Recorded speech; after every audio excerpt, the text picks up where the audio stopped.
Udah belum? Udah.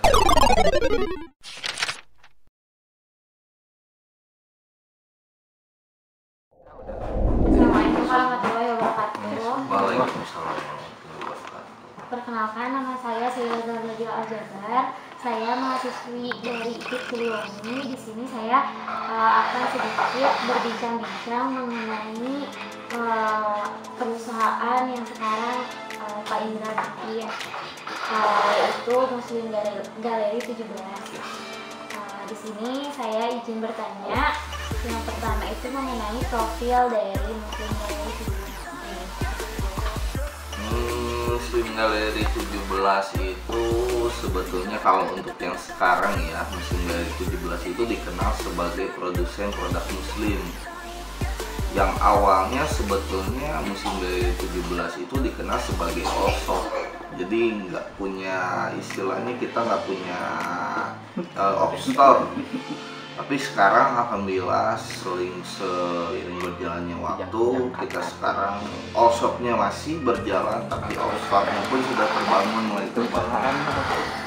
Dan Muslim Galeri 17 itu dibentuk pada tahun 2017, sehingga kita namakan Muslim Galeri 17 karena awalnya konsep kita membangun nama Muslim Galeri 17 itu dengan harapan kita bisa memasarkan berbagai produk muslim yang multi gitu, jadi galeri muslim kayak gitu. Kalau untuk sekarang penjualannya kira-kira udah apa aja nih yang dijual di Muslim Galeri 17? Kalau Muslim Galeri 17 kebetulan kita sih sebetulnya masih fokus di sejadah. Cuma sejadah pun ada beberapa tipe ya, ada sejadah traveling, ada sejadah yang polos, ada sejadah yang raspur. Jadi fokusnya kita masih di sejadah, cuman kita tuh selain sejadah juga kita menjual produk Al-Quran juga. Kita selain itu juga sebetulnya kita tuh ada produk gamis juga, cuman sekarang yang lagi fokus emang lagi dikejar pasarnya tuh pasar sejadah. Untuk selanjutnya mungkin pertanyaan selanjutnya itu komunikasi yang seperti apa ya, dan yang bagaimana yang harus dimiliki oleh pemilik perusahaan dan pembisnis juga tentunya, itu seperti apa? Untuk komunikasi sih sebetulnya kalau saya pribadi ya, kalau tadi mohon maaf pertanyaannya komunikasi seperti apa atau komunikasi gimana? Seperti ini, komunikasi yang memang di sini kan tentunya gitu sebagai seorang pembisnis itu pasti melakukan komunikasi, di mana berkomunikasi seperti ke konsumen, terus komunikasi juga dengan para pegawainya. Itu komunikasi yang seperti apa yang harus dibangun Kalau menurut saya pribadi ya, kalau komunikasi terhadap konsumen tuh kita sebagai istilahnya kita sebagai penjual tuh harus berani merendahkan diri serendah-rendahnya. Karena apa? Karena kesatu untuk membangun trust, kepercayaan terhadap customer, membuat customer nyaman, dan akhirnya customer tuh mau bertransaksi dengan all shop kita gitu kan. Jadi ya mau nggak mau ketika menghadapi customer kan beda-beda nih ya, kadang ada yang sedikit bikin kita kurang nyaman gitu kan, kadang ada yang emang customer tuh baik banget gitu kan. Cuman ketika kita menghadapi customer seperti apapun, mau beliau bikin kita tidak nyaman atau seperti apapun, tetap kita tuh harus tetap merendah. Intinya ke situ sih kalau untuk customer. Kalau untuk ke karyawan sih sebetulnya kalau saya pribadi menganggap karyawan itu keluarga sih. Jadi istilahnya bukan tidak ada batasan sebetulnya ya. Cuman ketika emang ada sesuatu yang harus diobrolkan secara serius, di situ saya mungkin bisa jadi atasan. Tapi selebihnya sih saya dengan karyawan tuh tetap dianggap seperti teman biasa aja sih. Jadi nggak terlalu apa ya istilahnya, nggak terlalu sarkas atau apa ya, mungkin bahasa Indonesianya tuh nggak terlalu killer lah mungkin ya, apa gimana gitu kan. Iya. Jadi sebisa mungkin saya pengen semua karyawan saya itu merasa nyaman gitu kan, bahwa kita keluarga, kita bukan jadi yang kerja untuk saya itu bukan hanya sekedar memperkaya saya, tapi kita nyaman bareng-bareng, kita sejahtera bareng-bareng. Jadi ketika emang perusahaan lagi up, mereka dapat mungkin ya dari segi income-nya dapat, dari kenyamanannya juga dapat, sehingga komunikasi itu tetap jadi sesuatu yang penting buat saya. Ketika kita emang apa ya istilahnya menganggap mereka keluarga tuh, jadi mereka juga tidak terlalu sungkan kan ke kita. Bukan berarti tidak ada batasan, kata saya tadi kan, hanya ketika emang ada sedikit keluhan mungkin, atau emang ada kritikan terhadap atasan gitu kan, tidak menutup kemungkinan juga ya kalau misalnya atasan tuh banyak salahnya juga gitu kan. Mereka kadang ya nggak sungkan gitu ngasih masukan-masukan untuk kita tuh. Kita juga sebagai atas sisi, kalau buat saya pribadi, jangan sampai kita tuh egois nggak mau ngedengerin, terserah saya dong, saya pemilik perusahaan, kayak gitu juga sih kalau buat saya pribadi ya. Ketika emang ada kritikan dan saran dari karyawan tuh, justru itu tuh ilmu yang paling penting banget tuh, itu manfaat yang luar biasa banget buat sebuah seorang pemimpin gitu kan, yang akhirnya ujung-ujungnya juga untuk pengembangan perusahaan juga kayak gitu. Untuk selanjutnya, dulu kan mulai merintis dari awal itu sendiri ya, belum memiliki pegawai. Betul. Dan sampai akhirnya sekarang memiliki alhamdulillah banyak pegawai. Nah itu cara Pak Indra memimpin itu seperti apa ya? Dari yang awalnya sendiri, terbiasa dengan sendiri, sampai akhirnya ada banyak pegawai itu. Jujur sih, awalnya takut ya, awalnya nggak pede gitu kan. Sebetulnya ketika terbiasa sendiri dan menyerahkan semua kerjaan ke perorangan gitu kan, ke divisi masing-masing, itu sebetulnya takut banget. Yang saya takutkan, kenapa takutnya tidak sesuai sama apa yang saya inginkan gitu, yang biasa saya kerjakan. Sekarang jadi dipegang sama orang lain, apa takut bener apa enggak nih kerjaannya kayak gitu kan. Cuman ya sebetulnya ketika emang kita ingin berkembang, semua dikerjakan sendiri itu susah banget sih kalau menurut saya. Yang akhirnya saya punya beberapa karyawan tuh diawali dengan rasa percaya sih, intinya kayak gitu. Saya percaya kamu bisa, saya percaya kamu bisa, kamu megang ini, megang ini, megang ini, megang ini. Saya pernah terbesit juga di pemikiran saya ya, setelah mungkin ya cukup lama juga ya saya main sendiri gitu kan, solo karir tuh kurang lebih hampir berapa ya, setahun mungkin ada saya main sendiri kan.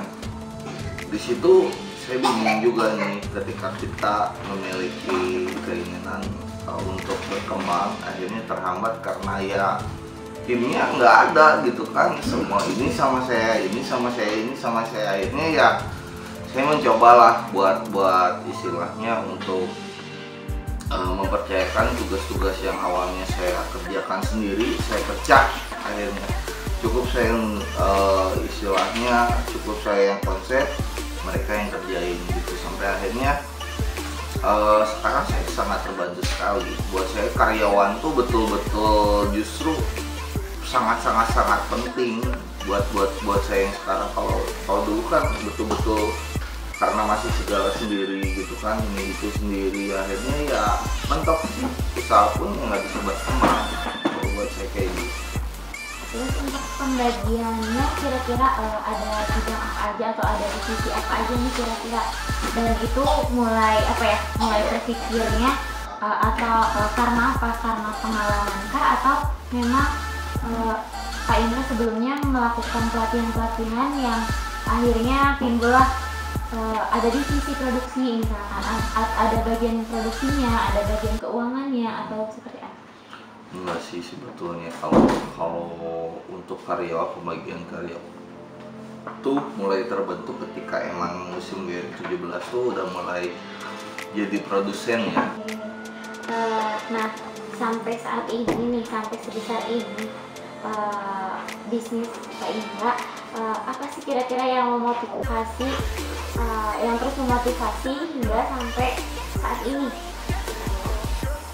Banyak sih kalau yang dibilang memotivasi ya, terutama keluarga sih, itu yang paling utama. Motivasi utama untuk saya itu keluarga, karena saya hidup buat keluarga ya. Karena saya sebagai kepala keluarga ya, saya memotivasi diri sendiri yang akhirnya ya terbentuklah gitu semangat buat terus berkembang akhirnya kan. Saya nggak pengen nih keluarga saya sampai istilahnya ya merasakan apa yang saya rasakan di masa lalu sebelum saya usaha sendiri kayak gitu kan. Sebetulnya untuk yang memotivasi besarnya itu, cuma kalau untuk yang kecil-kecilnya banyak sih sebetulnya. Kalau mesti disebutin satu-satu intinya ya itu sih keluarga. Untuk selanjutnya nih, kembali lagi ke perusahaan kembali mengenai bagaimana strategi pemasaran yang dilakukan Pak Indra saat ini. Untuk strategi pemasaran sebetulnya dari awal sampai sekarang sih kurang lebih sama ya. Kita tuh selalu bersifat ramah terhadap customer, dan customer yang udah pernah transaksi ke kita kumpulin semua database-nya, kita bangun satu grup khusus. Jadi istilahnya customer yang udah pernah beli ke kita tuh kita kumpulin tuh di satu wadah atau satu kolam mungkin ya. Nah, di kolam itu tuh semua kan yang udah pernah bertransaksi otomatis mereka percaya kan dengan website kita atau dengan apa sih, dengan perusahaan kita gitu kan, sampai akhirnya mereka mau bertransaksi dengan perusahaan kita. Dari situ kita bisa pengembangan produk apapun, dan dengan mudahnya juga mereka bisa terima gitu kan, tanpa harus kita berpusing-pusing lagi cari customer baru. Cuma kalau untuk penjualan retail segala macam gitu kan ya, tadi balik lagi ke yang tadi, untuk sebetulnya sih menggait sebuah customer tuh gampang-gampang susah ya gitu kan. Produk kita ini udah bagus nih gitu kan, tapi dia nggak jadi beli. Kenapa? Karena mungkin customer service-nya kurang ramah. Jadi untuk strategi saya tuh lebih ditekankan kepada keramahan si customer service sih di situ. Nah, untuk apa ya, penjualan itu seperti apa? Ataukah lewat online? Karena tadi disebutkan lewat online ya. Apakah ada yang offline juga, ataukah misalkan di sini kita ngisi grosiran, atau seperti apa nih perkembangannya musim galeri sekarang? Untuk musim galeri 17 masih di bidang online sih fokusnya ya. Kita penjualan retail tuh masih di online. Penjualannya bisa ada di marketplace, bisa lewat sosial media, lewat iklan Facebook juga, iklan Instagram juga kan, lewat Google juga kita pasang juga kan di Google Business.